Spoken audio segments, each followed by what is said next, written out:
In this video, I'm going to talk about lesson 3 of the Raspberry Pi.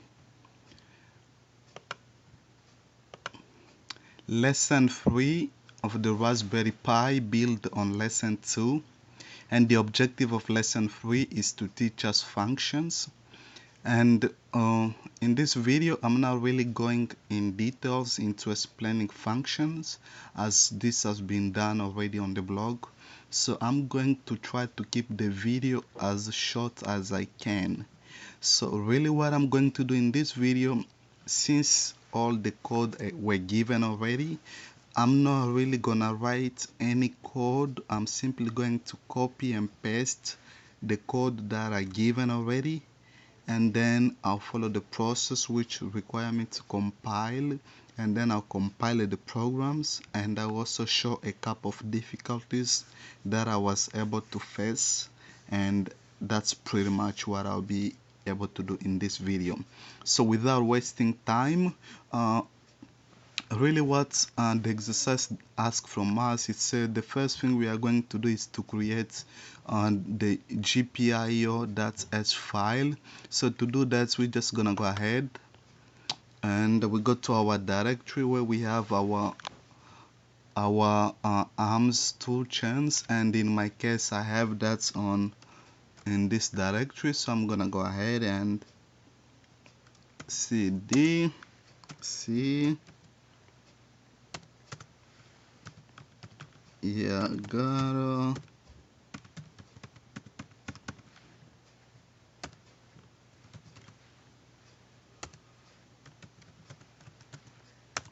so this is the directory that I have my main file. So and then I'm going also to add on another this file here, the gpio. So I'm gonna go ahead gpio.s. So this file have already been created, and we can go ahead and exit this. So if we open our tool chain,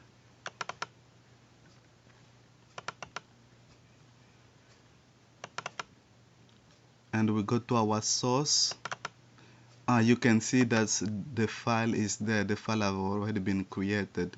And the second things that I want to do is to open this file and really put all the code which were given in this file. So I'm gonna go ahead and open that, edit. And if you see, you find really nothing in here except the informations, of course, which says all this. So we're gonna go ahead and delete this because we don't need all that. And since already as I say, I'm not going to code any programs, as I'm like really terribly slow at writing. So I'm simply going to copy and paste the code, since the code were given already on the website. As you can see here on the website, the code were given already. So I have already copied all this code, and I made them already into one page which I have up here. So basically I'm just simply going to copy all this entire code. These are the same code as found on the website, so I'm going to go ahead and copy the entire code. Sorry.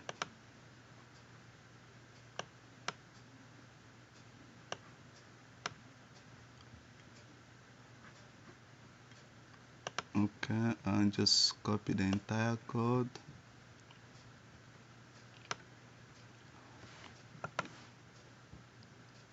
Copy. Now I can go back to my GPI, and then I'll paste my code. So after pasting all the entire code, and then I just can go ahead and save them, and then I can exit into this. And the second part of the video, is to alter the main. So we want to be able to alter the main file. So we're gonna go ahead and alter the main file, and so this is our main file. So again, we're gonna go ahead and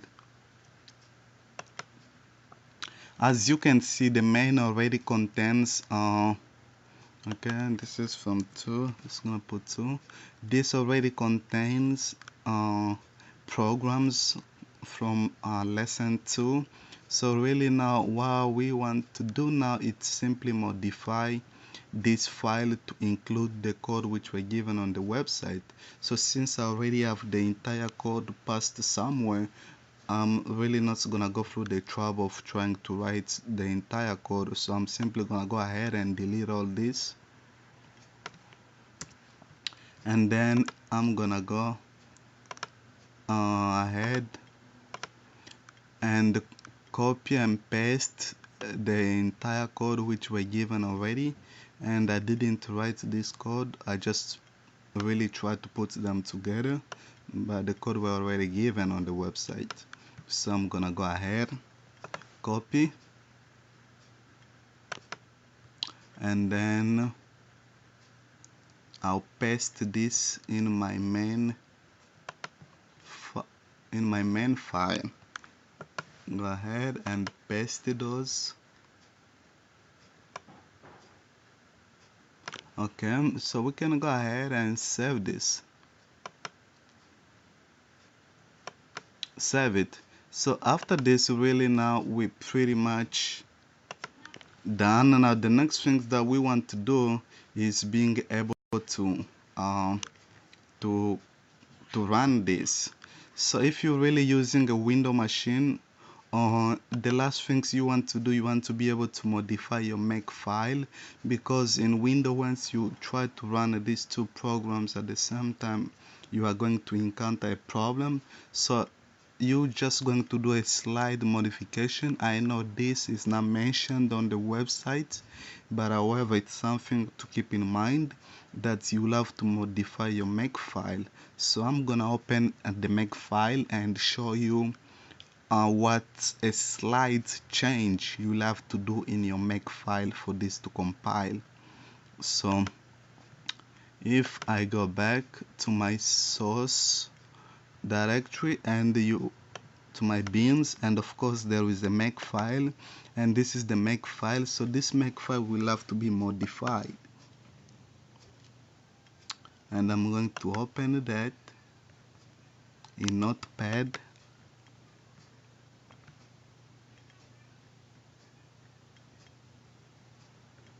So this is the make file, and if you have the original make file, the original make file will look something like this.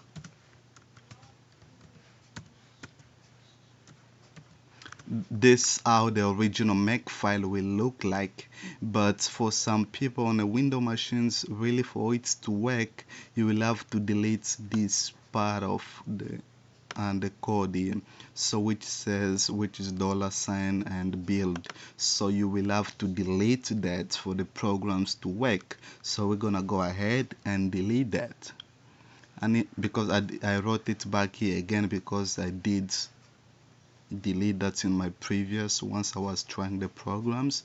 But to do this, we're gonna go ahead and delete this, and then you can save that, and now you are able to like really run the programs. And then first things you really want to do before you run a make, you want to make sure that you run clean, make clean, which will be able to clean all the previous generated programs, because if you don't do that, this will give you an error which says that the files already exist. So we're gonna go ahead and run make clean. So that will be pmake.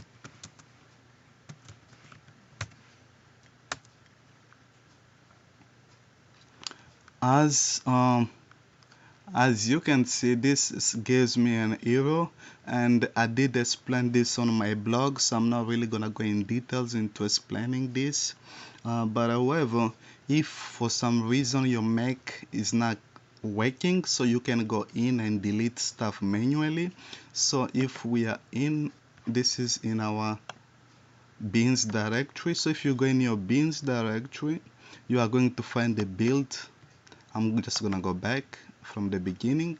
So this is your bin, and if you open your bins folder, you are going to find the build folder. So you are gonna delete that folder because it's not needed. Delete that. And you're also going to delete the map file, which will be this, because you are going to generate a new one. So delete that. And then you are going to delete the list file because you will generate new ones as well. Delete that. And lastly, you want to be able to delete your disk image because this image is from the previous example. So you're gonna go ahead and delete that because you're gonna generate a new ones. Go ahead and delete that.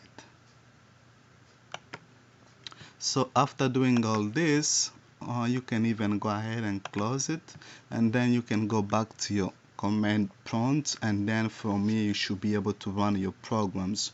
So now instead of running make directly, we are going to do another command because we have modified our make file. So what we are going to do before we run our before I run my make file, so what I'm going to do will be something like this. That'll be make directory build.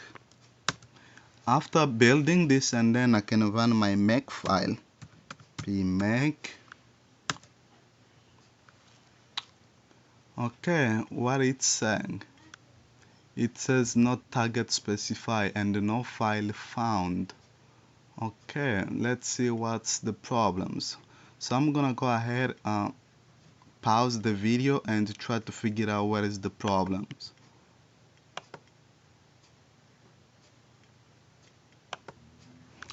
Yeah, I just noticed that I'm really running make in the wrong directory. So really all I want to do, I need to change the directory because my make is not in the source, it's in the bin. So okay, I'm just gonna exit and start over.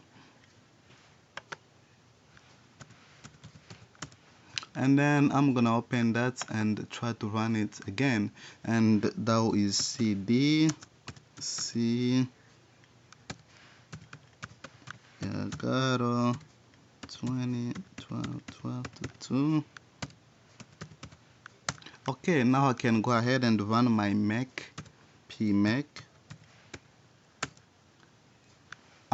It gives me an error, and I know why, because I forgot to build. So I will go make directory build and then pmake. Yes, so as you can see that I was able to compile my programs, and so basically that was successful. So if I go in there again, uh, in my local drive, I go to my Yagaro bins, go to the bins folder, and you can see that the build file folder have been created. The new canvas image have been created, canvas map and canvas list were created. And the last things that you really want to do, if you want to test this on your Raspberry Pi, you're just going to copy the disk image, copy that, and then paste it on your Raspberry Pi, and you really should be done. So really this concludes the end of implementation of the lesson 3 of the Raspberry Pi. Thanks.